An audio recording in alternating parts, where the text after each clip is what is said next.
کہ وہ بہت زیادہ تنہائی کا شکار ہیں۔ میں نے آستگی سے کہا، اگر آپ برا نہ مانیں تو کچھ پوچھوں؟ تو وہ کہنے لگی، ہاں تم جو چاہے پوچھ سکتے ہو، میں ہر بات کا جواب خوشی خوشی دوں گی۔ ان کے انداز بہت ہی الگ سا تھا۔ میرے دل میں کافی عرصے سے یہ سوال تھا جو میری زبان پر نہیں آیا تھا کہ وہ تنہا کیوں ہیں، ان کا شوہر یا گھر والے کہاں ہیں، لیکن کبھی یہ سوال پوچھنے کی ہمت نہیں ہوئی تھی۔ مگر آج جب ہماری بات چیت آگے بڑھی اور گھڑی صبح کے 5 بجانے لگی تو مجھے لگا کہ اب میں بے تکلف ہو کر یہ سوال کر سکتا ہوں۔ اور پھر میں نے اسے پوچھ لیا کہ آپ کا شوہر کہاں ہے، کیا آپ کی شادی نہیں ہوئی؟ یہ سن کر وہ کچھ دیر کے لیے خاموش ہو گئی، پھر کہنے لگی، نہیں میری شادی نہیں ہوئی، میری بڑی ماں بیمار تھی جن کے علاج کے لیے میں نے اپنی زندگی قربان کر دی، شادی نہ کی، نوکری کرتی رہی اور پھر اس عمر کو پہنچ گئی۔ 1 سال پہلے ہی ماں کا انتقال ہوا اور میں بالکل بے آسرا رہ گئی۔ اب شادی کرنا چاہتی ہوں تو میری عمر کی وجہ سے رشتہ نہیں ملتا۔ پھر بھی تو کوئی امیر عورت نہیں ہوں، کرائے کے گھر میں رہتی ہوں، تھوڑا بہت کچھ آن لائن کام کر کے پیسے کما لیتی ہوں اور اسی سے گھر کا گزارا ہوتا ہے۔ مجھ جیسی عورت سے کون شادی کرے گا؟ آج کل تو جوان اور کنواری لڑکیوں کے رشتے مشکل سے ملتے ہیں۔ میری تو عمر ہی نکل چکی ہے، سر میں بال بھی سفید ہونے لگے ہیں۔ ان کی بات سن کر مجھے بہت دکھ پہنچا۔ میں نے کہا، آپ دعا کریں، آپ کا کوئی اچھا ہم سفر مل جائے گا۔ آگے سے مہوش باجی نے جواب دیا، جو سن کر میرے قدموں تلے سے زمین نکل گئی۔ کہنے لگی، محبت تو مجھے ہو گئی ہے لیکن اقرار کرنے کی ہمت نہیں، کیونکہ عمروں کا جو فرق ہے وہ میرے چاہنے کے باوجود نہیں مٹ سکتا۔ میری دعائیں فاصلوں کو تو کبھی ختم نہیں کر سکتی۔ میں نے حیرت سے پوچھا، آپ کو کس سے محبت ہے؟ تو آگے سے مہوش باجی نے کچھ دیر کے وقفے کے بعد میرا ہی نام لیا۔ مجھے لگا میرے سر پر آسمان گر گیا۔ وہ مجھ سے محبت کرنے لگی تھی۔ یہ ایک ایسی بات تھی جس نے مجھے بے یقین کیا تھا۔ میں ایک 16-17 سال کا لڑکا تھا، نہ کماتا تھا، نہ خرچ کے لیے پیسے ہوتے تھے۔ ہمارے گھر میں تو غربت کا راج تھا، پھر انہیں مجھ سے محبت کیسے ہو سکتی تھی؟ وہ کہنے لگی کہ مجھے تمہاری سچائی، تمہاری ایمانداری اور تمہارے خلوص سے محبت ہو گئی۔ تم جس طرح میرے کام آتے ہو، مجھ سے بات کرتے ہو، مجھے معلوم ہو گیا ہے کہ تم دل کے کتنے اچھے اور پاک ہو۔ مجھے پیسے کی کوئی غرض نہیں ہے، میں بس ایک محبت کرنے والا ساتھی چاہتی ہوں جو میری بات سننے میں مجھے سمجھے، مجھے پیار دے اور میری ہر خواہش پوری کر دے۔ مہوش باجی نے گہرا سانس لیا تھا اور ان کی سانس نے ان کو اندر بھڑکاتی ہوئی آگ کو مجھ پر آشکار کر دیا تھا۔ ان کی بات سننے کے بعد میں نے آگے سے کوئی جواب نہ دیا اور پھر مہوش باجی بھی کچھ دیر کے لیے خاموش ہو گئی۔ فجر کی اذانوں پر میں نے جیسے تیسے خدا حافظ کہہ کر فون رکھ دیا، لیکن نیند میری آنکھوں سے اڑ چکی تھی۔ پہلی بار میں نے کسی عورت کے منہ سے اپنے لیے ایسی باتیں سنی تھی۔ شاید یہ میرے لیے انوکھا تجربہ تھا۔ میرا دل ایک الگ اندازے سے دھڑک رہا تھا۔ عمر کے جس دوراہے پر میں کھڑا تھا، جذبات تو میرے دل میں بھی موجود تھے۔ مہوش باجی کے بات سننے کے بعد میری بھی خواہشیں سر اٹھانے لگی تھی۔ پھر اس شام مہوش باجی نے کچھ سودا اور اپنے دروازے پر بلایا تو میں وہاں جانے سے پہلے تیار ہونے لگا۔ میں نے اچھے سے کپڑے پہنے، بال بنائے۔ اماں پوچھنے لگی، کہاں جا رہے ہو؟ وہ بھی اتنا تیار ہو کر مجھ سے جواب نہ دے پڑا۔ میں نے کہا، اماں کہیں نہیں، گلی میں جا رہا ہوں۔ پھر میں تیزی سے باہر نکلا اور مہوش باجی کے دروازے پر پہنچ گیا۔ وہ میرے ہی انتظار میں کھڑی تھی، چہرے پر گہری مسکراہٹ لیے سر سے پاؤں تک مجھے دیکھتے ہوئے انہوں نے میری تعریف کی تھی اور پھر مجھے ایک پرچی پکڑا دی تھی جس میں کچھ سودا لکھا ہوا تھا۔ میں وہ سودا لے کر واپس ان کے دروازے پر پہنچا تو کہنے لگی، 8 بجے دوبارہ آ جانا، تمہاری پسند کا کھانا بنا رہی ہوں۔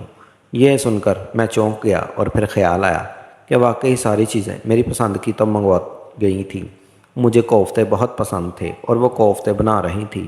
میں نے مسکرا کر انہیں دیکھا تھا اور ان کی آنکھوں میں جو محبت مجھے نظر آئی تھی، میں دیوانہ سا ہو گیا تھا۔ مجھے بھی لگ رہا تھا کہ میری زندگی میں بہار آ گئی۔ عمر کا فرق مجھے بالکل محسوس نہیں ہوا تھا، کیونکہ مہوش باجی کی باتیں بالکل جوان لڑکیوں جیسی تھی، ان کا جذبات بھی بالکل کسی 17-18 سال کی لڑکی جیسے تھے۔ پھر اس رات میں وقت پر ان کے گھر پہنچ گیا اور جب کوفتوں کا سالن لے کر اپنے گھر لوٹا تو اماں کہنے لگی، یہ مہوش عجیب عورت ہے، سارے محلے میں سے ہی میرا بیٹا ملا ہے۔ میں نے اماں کو حیرت سے دیکھا تو کہنے لگی، گلی میں اتنے لڑکے ہیں لیکن اس نے تمہارا پیچھا پکڑ رکھا ہے۔ اب تو محلے کی عورتیں بھی باتیں بتا رہی ہیں کہ مہوش صرف زبیر سے ہی کام کیوں کہتی ہے، اور اب دیکھو تمہاری پسند کا کھانا بنا کر بھیج دیا۔ اکیلی عورت ہے بیٹا، تھوڑا فاصلہ رکھو، ایسا نہ ہو کہ کوئی بدنامی گلے پڑ جائے۔ مجھے تو ویسے بھی اس کے لچھن کچھ ٹھیک نہیں لگتے۔